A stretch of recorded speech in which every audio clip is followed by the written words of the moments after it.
agenda at the forefront of what he wants to get done.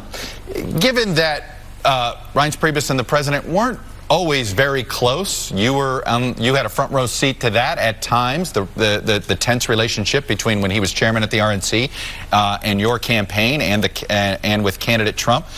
In hindsight, was it a mistake for the president to hire somebody he wasn't personally very close to?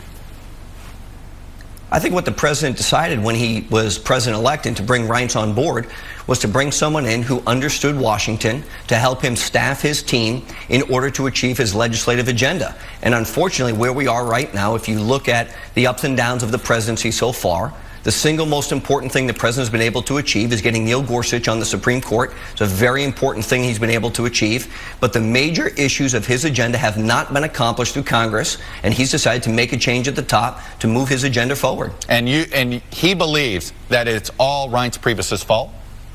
That he doesn't have a major legislative victory? That that's at the feet of Reince Priebus?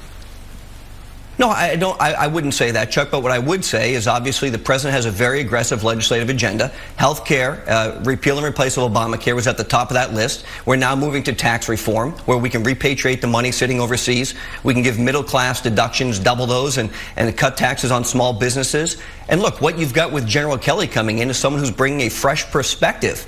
Very important, and an opportunity to communicate the president's agenda to the staff inside the White House and work closely with those members of Congress and the U.S. Senate who want to see the president's agenda done, including building the wall on the southern border. I think the general should relook at firing Richard Cordray, the CFPB. He's a person who is now all but running for governor in the state of Ohio, and he's sitting in federal office right now. And I think this general, as the chief of staff, is going to come in and put a fresh set of eyes on the inner workings of the White House and making sure the president's agenda moves. I have to say, Corey, that was sort of a random thing you just introduced there. What's with the focus on Mr. Cordray? How is that at the top of the agenda there?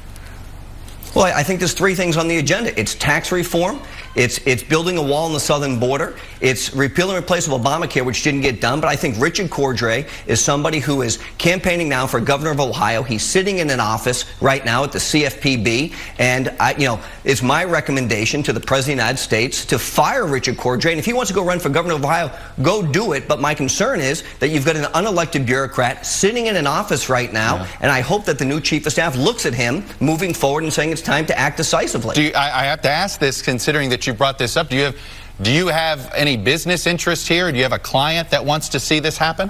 No, I have no clients whatsoever, but what I do know is 2 weeks ago, Richard Cordray, through the CFPB, passed a rule with the antithesis of, it's going to be about $1 trillion worth of arbitration that the government's going to have to go through right now, and he's an unelected official. He's all but announced, Chuck, that he's running for governor of Ohio, and if he wants to run for governor of Ohio, go run for governor of Ohio, but don't do so while you're sitting in a federal office right now. Let me go back to the West Wing and how it's organized. Here's how Peter Baker and Maggie Haberman wrote about the